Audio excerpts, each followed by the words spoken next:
어,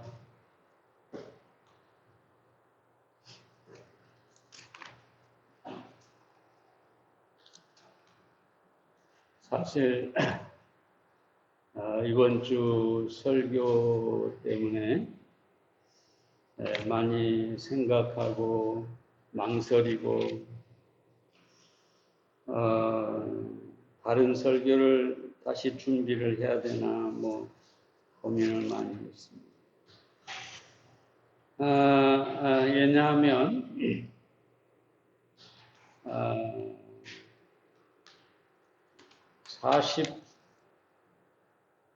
40년이나 됐나요? 가까이 오네. 설교를 하다 보니까 어떤 설교들은 너무 익숙하고 그래서 조금은 염려가 되고 망설여질 때가 있는데요. 또 이런 생각을 했습니다. 같은 설교를 해도 어제의 나와 오늘의 내가 다른 사람이고 뭔가 보고 듣고 생각하고 한 이것들이 어제와 내가 다르잖아요. 듣는 여러분도 어제와 오늘이 다른 사람들이죠. 어제는 귀가 안 열렸는데 오늘은 열릴 수가 있고요. 그래서 염려하지 않고 담대하게 말씀을 선포하기로 했습니다. 시편 42편 1절부터 5절에 있는 말씀 보겠습니다.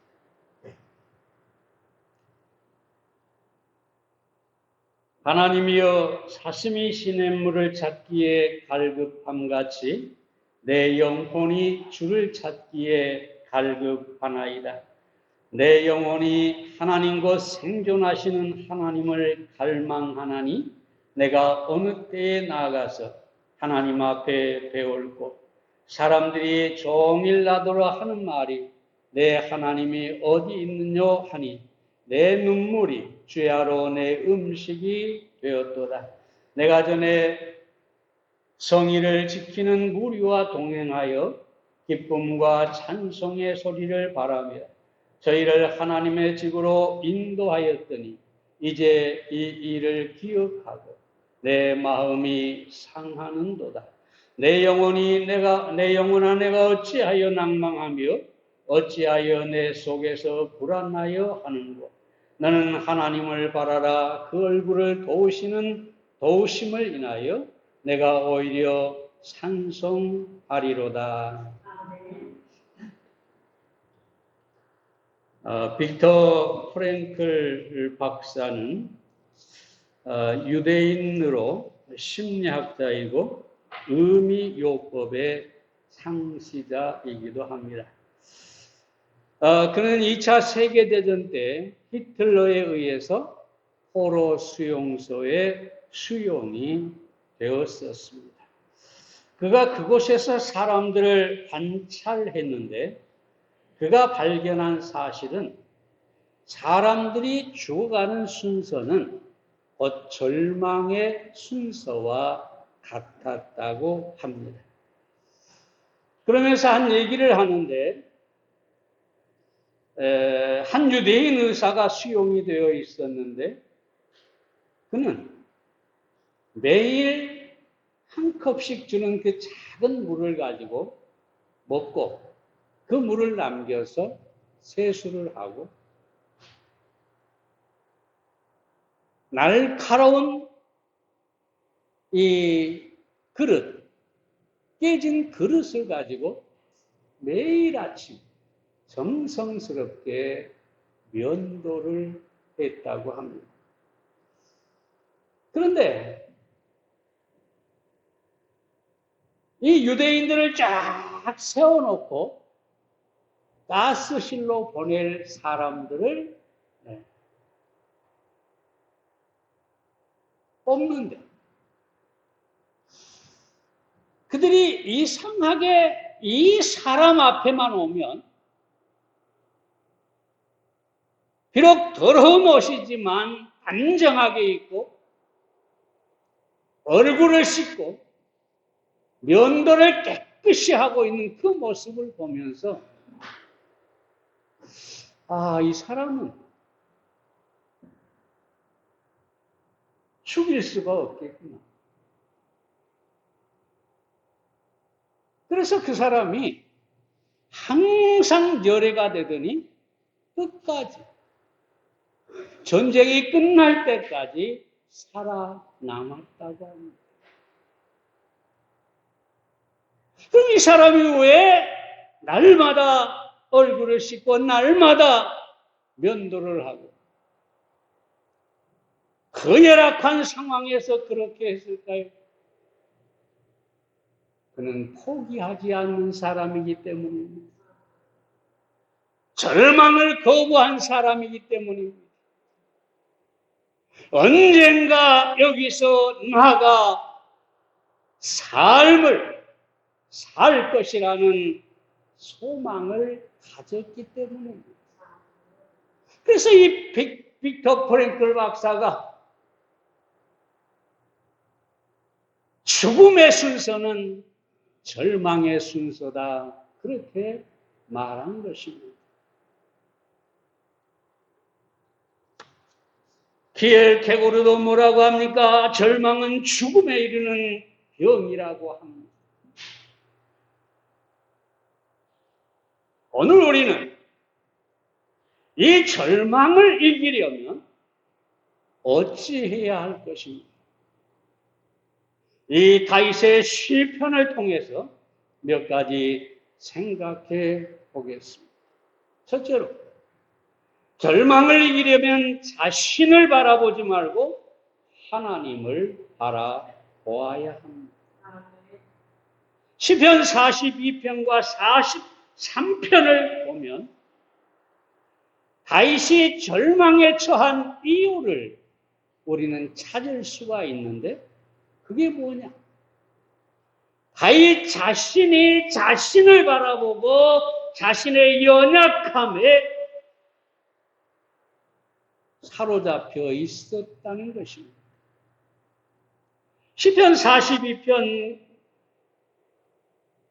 3절에 보면 내 눈물이 주야로 내 음식이 되었도다라고 하는데, 그럼 이 42편과 43편에서 다윗은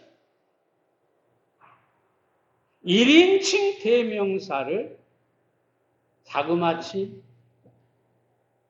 51번, 51번이나 쓰고 있습니다. 나라고 하는 말은 14번이고 나를 이런 말은 16번이고 그리고 나의 라는 말은 21번을 사용하고 있습니다. 이 말이 무엇입니까? 다윗은 자기 자신을 바라보고 철저하게 자기에게 집중한 사람이에요.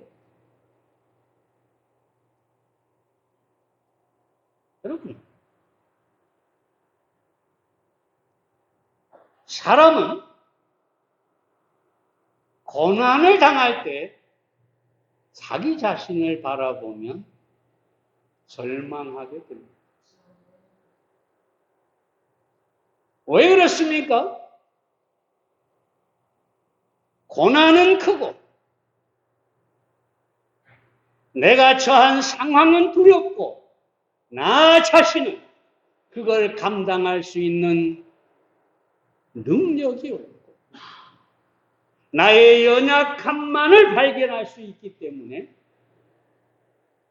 절망하고 불안할 수밖에 없는 것입니다. 여러분, 아브라함을 보세요. 자식에 대한 하나님의 약속과 소망을 가졌지만 나이가 100세가 다 되어가지고 자기 자신을 바라보면서 절망하게 됩니다. 자기 아내 사라가 94세가 다 돼가서 이제 여자로서의 경수가 끊어져서 자식을 더 이상 낳을 수 없는 상태가 됐어요. 자기의 몸과 사라의 몸, 자기 자신들을 바라보니까 이 상황에서 자식을 낳을 수 있는 능력이 없는 거예요.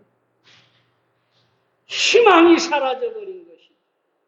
그래서 아브라함은 100세나 된 사람이 어찌 자식을 낳을까? 사라는 90세니 어찌 생산하리요?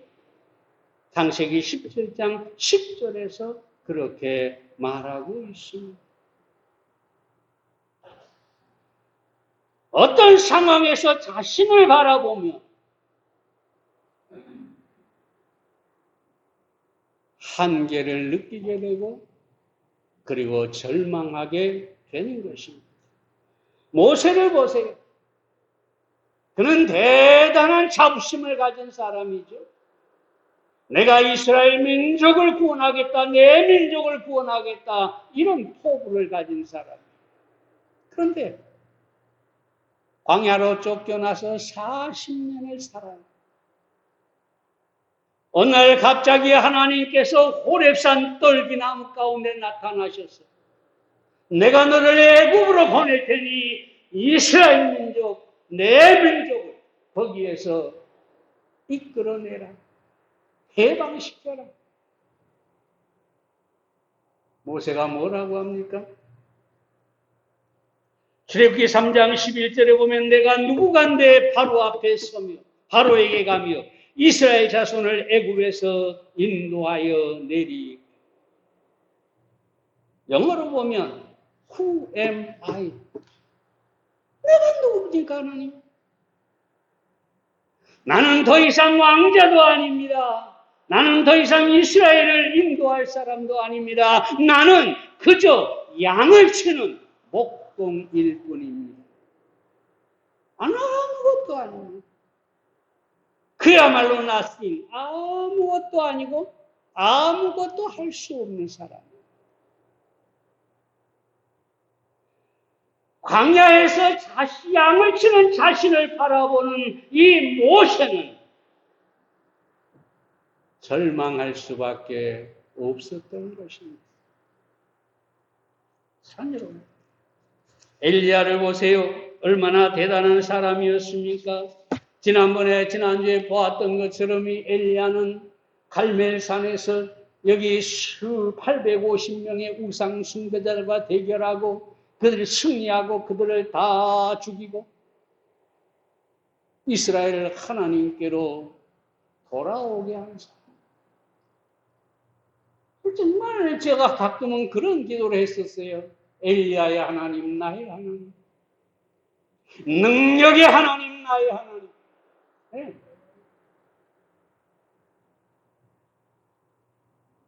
그런데 이 놀라운 엘리야가 비가 내린 뒤에 어찌합니까?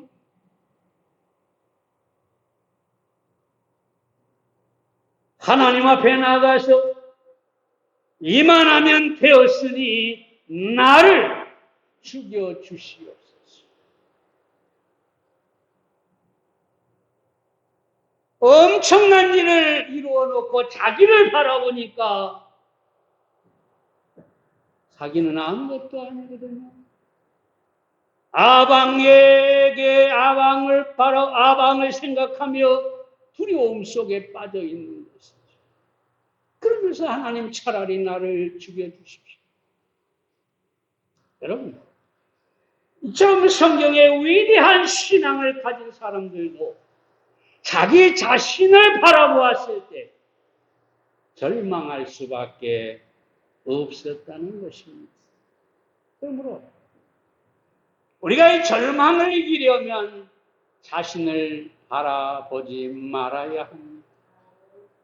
자신에게 사로잡히지 말아야 합니다. 내가 어떤 사람이든지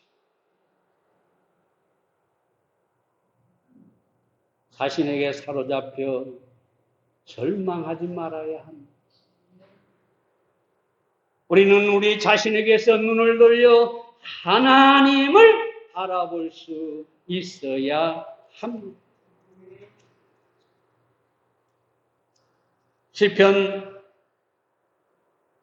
42편, 43편에서 다윗은 20번이나 하나님을 언급하고 여호와를 한 번 언급하고 있습니다. 이 말은 뭐냐면 자신에게 집중하고 자신에게 사로잡혔던 이 다윗이 이제 하나님을 향하여 눈을 돌리고 하나님을 바라보았다는 것이죠.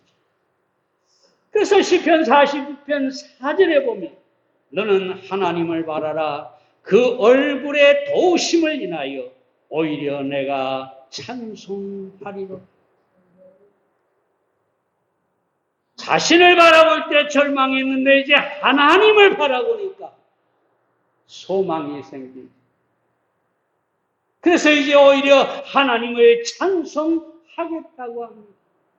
시편 42편 8절에서 이렇게 말하죠. 낮에는 여호와께서 그 인자함을 베푸시고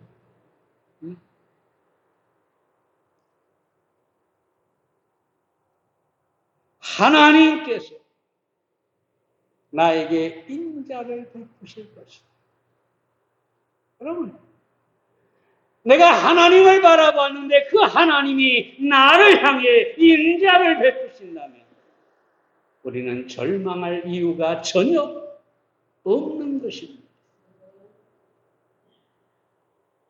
민수기 6장 24절부터 26절에 있는 말씀에 보면 여호와께서 내게 복을 주시고 너를 지키시기를 원하며 여호와는 그 얼굴을 내게 비치사 은혜를 베푸시기를 원하시며 여호와는 그 얼굴을 내게로 향하여 드사 평강을 주시기를 원합니다. 내가 하나님을 바라보기 시작하면 하나님께서도 그 얼굴을 나를 향해 돌리시는 것이죠. 위어스비라고 하는 분이 한 말이 참 축복이 되는데 위어스비 목사가 이렇게 얘기합니다.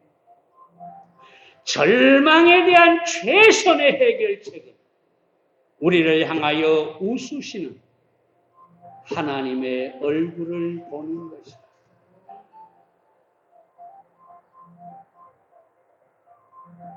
여러분, 다윗이 절망 가운데 있을 때 하나님은 하늘에서 웃고 계셨던 것이죠.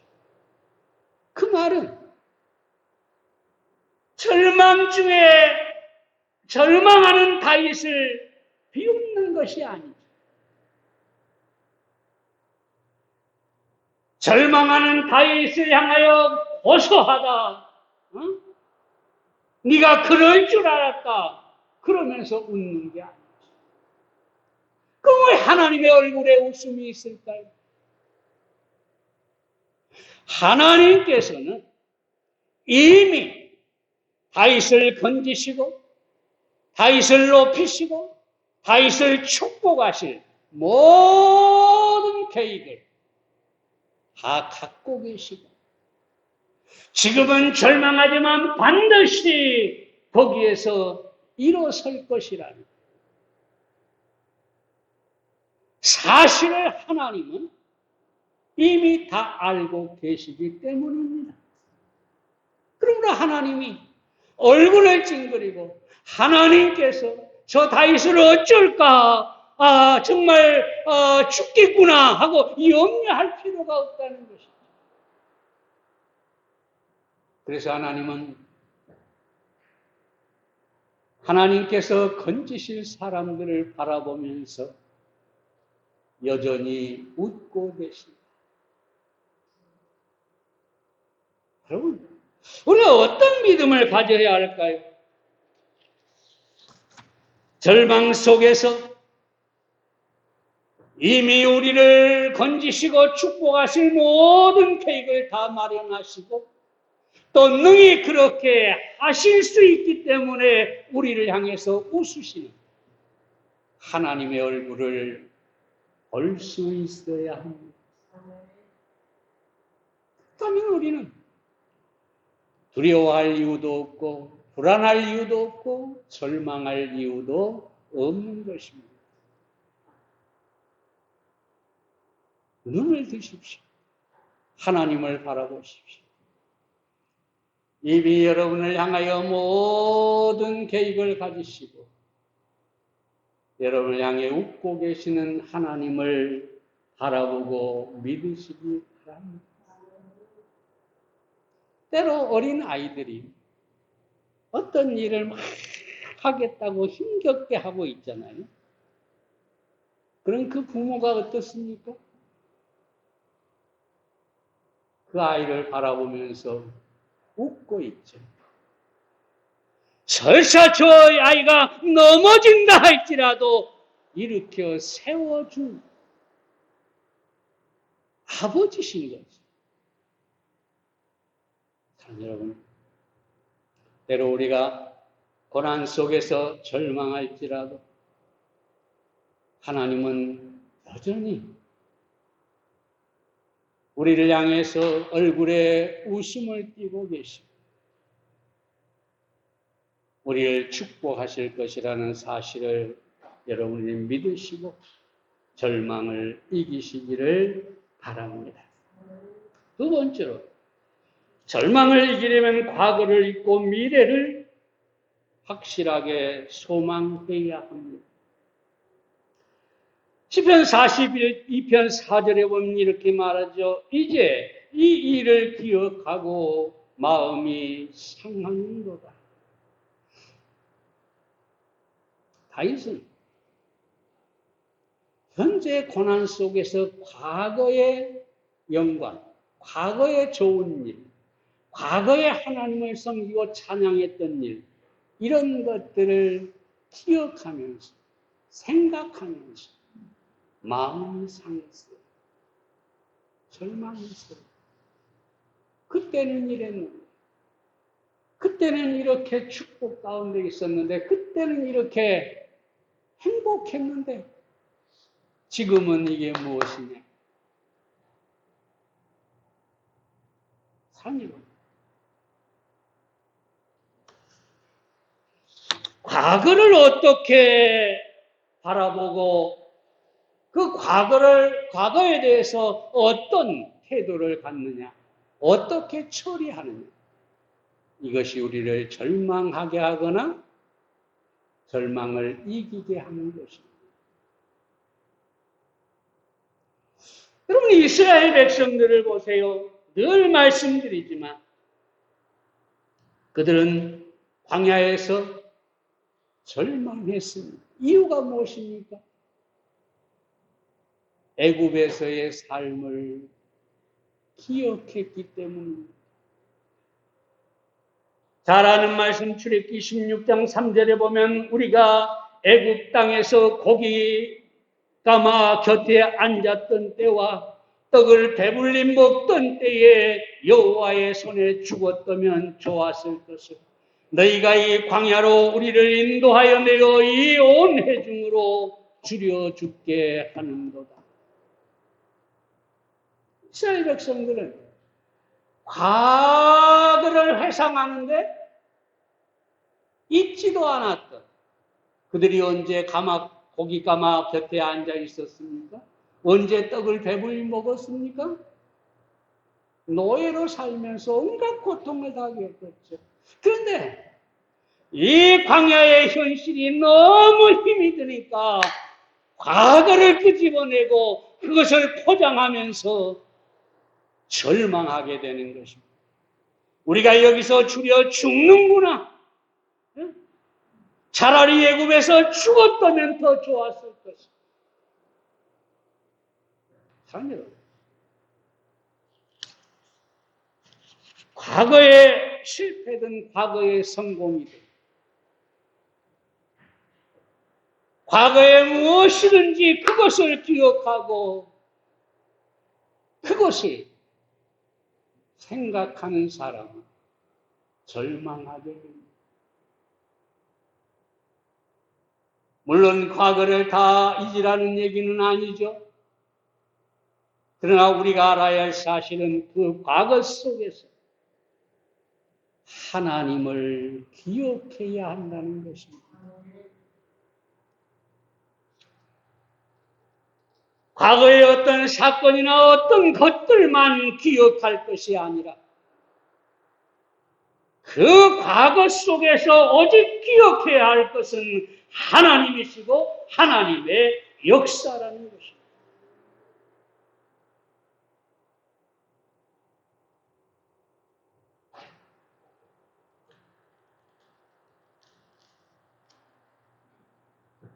시편 42편 7절에서 이 다윗이 뭐라고 합니까? 내 하나님이여 내 영혼이 내 속에서 낭망이 되므로 내가 요단 땅과 헤르몬과 미살산에서 무엇을 기억한다고요? 주를 기억하나요? 이스라엘 백성들은 애국 땅에 있던 일들을 기억했어요. 그리고 절망했어요. 근데 보세요. 이 다윗은 주를 기억하나니 과거에 하나님께서 인도하시고 역사하시고 축복하시고 능력을 주시고 도우셨던 그 하나님을 기억하나니 어떻게 절망을 이길 수가 있을까요? 과거의 하나님을 기억하는 것입니다.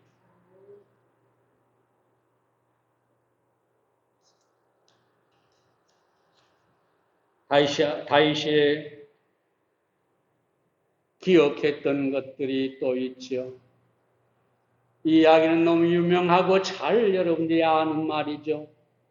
골리앗이라는 큰 대적을 앞에 두고 다윗은 무엇을 기억합니까? 하나님을 기억하고 하나님이 도우셨던 것을 기억합니다. 뭐라고 얘기합니까? 잘 알죠? 사무엘상 17장 36절에 보면 주의 종이 사자와 곰도 쳤은지 사실은 하나님의 군대를 모욕한 이 할례 없는 블레셋 사람이니까 그가 그 짐승의 하나같이 되리. 이것은 과거에 나를 도와 사자와 곰을 치게 하신 하나님. 그 과거의 하나님의 도우심 때문에 다윗은 현재도 믿음을 갖습니다. 저 골리앗도 하나님의 군대를 모욕한 이 할례 없는 블레셋 사람도 내가 칠 것입니다. 여러분, 과거를 기억하되 하나님을 기억하고 하나님의 도우심을 기억하는 사람, 여전히 현재도 믿음을 갖게 됩니다. 이 고난도, 내가 지금 이 고난 속에 있지만 이 고난도 하나님께서 도우실 것이다. 해결해 주실 것이다. 과거의 하나님을 기억함으로 현재의 믿음을 갖고 절망을 이겨내는 다윗을 볼 수가 있습니다. 사랑하는 여러분, 그러므로 여러분이 과거를 기억하고 현재를 절망하는 그런 일이 없기를 바랍니다. 오직 과거의 하나님, 하나님의 도우심, 하나님의 역사, 그 하나님을 기억함으로 절망을 이길 수 있기를 바랍니다. 뿐만 아니라 우리가 절망을 이기려면 우리는 죽음 저편에도 여전히 소망이 있음을 알아야 합니다. 베드로전서 1장 3절에 뭐라고 합니까? 우리는 산 소망을 가진 사람들이라고 합니다. 이 산 소망이 무엇입니까? 예수 그리스도의 재림입니다. 예수님과 재림과 함께 우리가 부활할 소망입니다. 우리가 영원히 거할 천국의 소망입니다. 이런 소망들은 설사 우리가 죽는다 할지라도 꺾이지 않는 소망. 그러므로 사랑하는 여러분, 여러분에게 어떤 고난이 있든지 어떤 상황에 처하든지 우리에게 이 산 소망, 죽음 저편에도 여전히 있는 그 소망 속에 살아가시기를 바랍니다. 와치의 희망이라는 그림 유명하다고 말씀을 드렸습니다. 지구 위에 한 여인이 앉아 있는데 여인의 눈은 앞을 볼 수 없도록 붕대로 감겨져 있습니다. 그리고 그녀의 손에는 하나의 줄만 남고 모두 끊어져 버린 하프가 들려 있습니다. 그런데 이 여인은 그 하나 남은 줄로 아름다운 음악을 연주합니다. 그럼 이 하나 남은 줄이 뭡니까? 와치가 제목을 붙인 대로 희망입니다. 소망입니다. 그러면 인간은 정말 신기한 존재입니다. 어떤 상황에서도 소망만 있으면 노래할 수 있는 그게 사람입니다. 그래서 토마스 칼라일은 인간은 희망의 기초를 둔 존재이다. 내 모든 소유를 다 빼앗긴다고 해도 나는 오직 한 가지 희망만을 갖기 원한다. 모든 것을 소유하고도 소망이 없는 사람은 불행한 것입니다. 그 입술의 노래가 사라지고 절망의 한숨만 나오는 것이죠. 그러나 모든 것을 잃어도 소망을 가진 사람은 여전히 노래할 수 있고 하나님을 찬송할 수가 있는 것입니다. 사랑하는 여러분, 오늘 여러분은 무엇을 기억하고 사는가? 여러분의 과거에 어떤 일들, 그게 실패든 성공이든 다 십자가에 넘겨버리고 거기에 사로잡히지 마시기를 바랍니다. 오직 여러분이 기억할 것은 하나님과 하나님께서 도우신 일들, 그것만을 기억하시고 현재 믿음을 가지고 미래를 소망하시기를 바랍니다. 세 번째로, 절망을 이기려면 이해를 구하지 말고 하나님의 약속을 의지해야 합니다. 시편 42편과 43편에 묻고 있는 질문이 13개가 있는데 그 가운데 10번이 어찌하여 라고 하는 것입니다. 어찌하여? 왜? 하나님을 이해할 수가 없다는 것이죠. 내가 왜 이런 고난 속에 있는지를 알 수가 없다는 것이죠. 어찌하여? 하나님 어찌하여?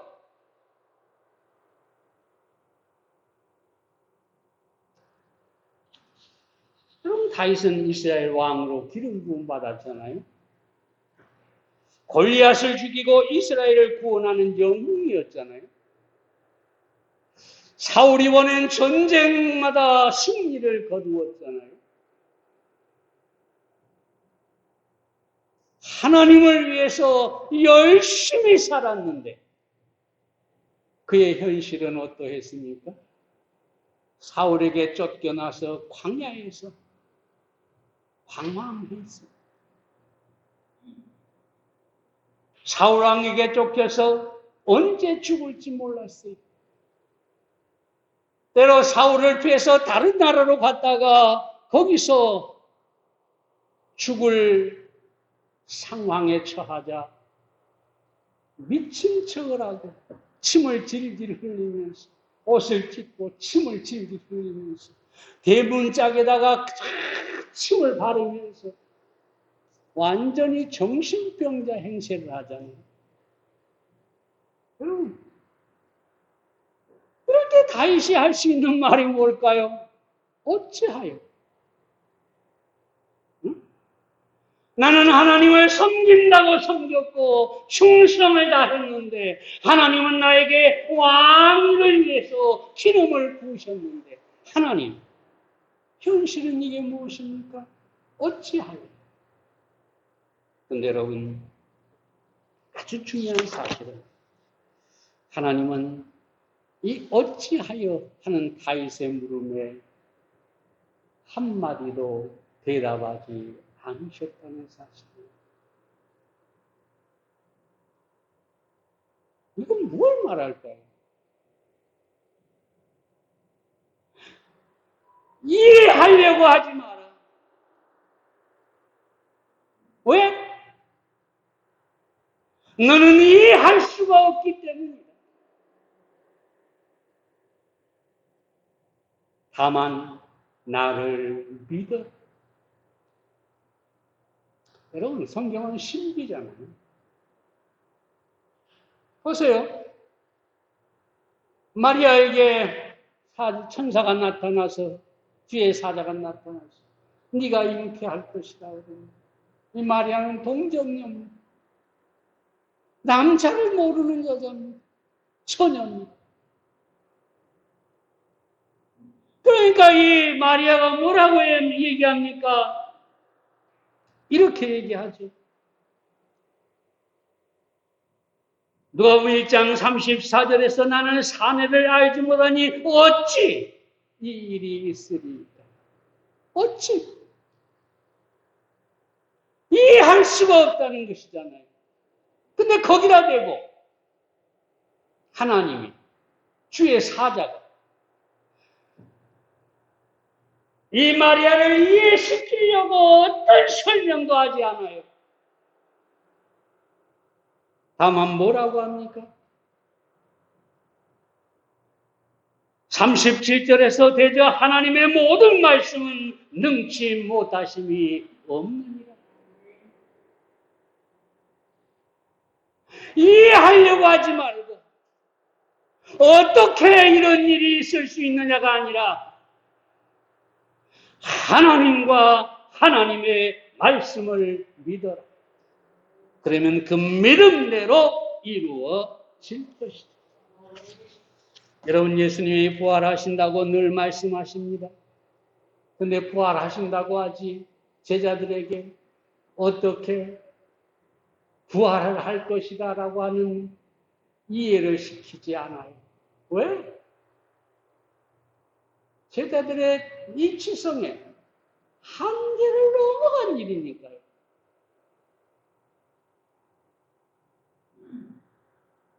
그저 주님은 말씀을 선포하고 부활할 것이다라고만 하죠. 그럼 사랑하는 여러분, 여기서 여러분에게 말씀드리고 싶은 것은 뭐예요? 때로 우리가 어떤 상황에 처해서 고난에 처해서 어찌하여 우리 속에서 다윗처럼 그런 물음이 하나님 왜 어찌하여 이런 물음이 쏟아져 나올 때 기억하시기 하나님은 설명하지 않습니다. 하나님을 이해시키려고 하지 않습니다. 다만 하나님의 말씀, 하나님의 약속을 믿으라고만 말씀하십니다. 그 믿음이 약속을 이루게 되고 여러분의 미래가 소망, 축복으로 채워질 것입니다. 그러므로 우리는 로마서 8장 28절 말씀대로 하나님을 사랑하는 자 곧 그 뜻대로 부르심을 입은 자들에게 모든 것이 합력하여 선을 이루십니다. 여기서 선은 선한 것을 말하지 않고 좋을 선입니다. 굿입니다. 굿. 모든 것을 좋게 만드신 하나님. 이게 하나님의 약속입니다. 그러므로 여러분이 어찌하여 라고 이해하려고 하지 마시고 여러분의 고난 속에서 하나님의 약속을 찾아서 그 약속을 붙들고 믿고 구하시기를 바랍니다. 그러면 하나님께서 여러분을 절망에서 승리하게 하시고 축복해 주실 것입니다. 윌리엄 불스는 이렇게 말합니다. 그저 믿기만 하면 하나님의 약속은 확실하다. 확실하다. 믿기만 하면 하나님의 약속은 확실하다. 하나님의 약속을 이해할 수 없어요. 하나님의 약속을 믿음으로 절망을 이기고 승리하는 여러분들이 되시기를 바랍니다. 기도하겠습니다.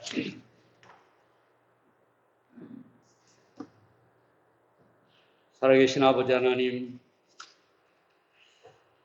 오늘 다윗의 시편을 통해서 절망을 이기려면 우리가 어찌해야 할 것인가 함께 나누었습니다. 하나님 아버지, 자신에게 매이지 않게 하시고 하나님을 바라보고 하나님께 매이는 우리가 되게 해 주시옵소서. 하나님 아버지, 우리가 과거를 이때 기억하되 과거의 어떤 일들, 우리의 실패나 성공은 있고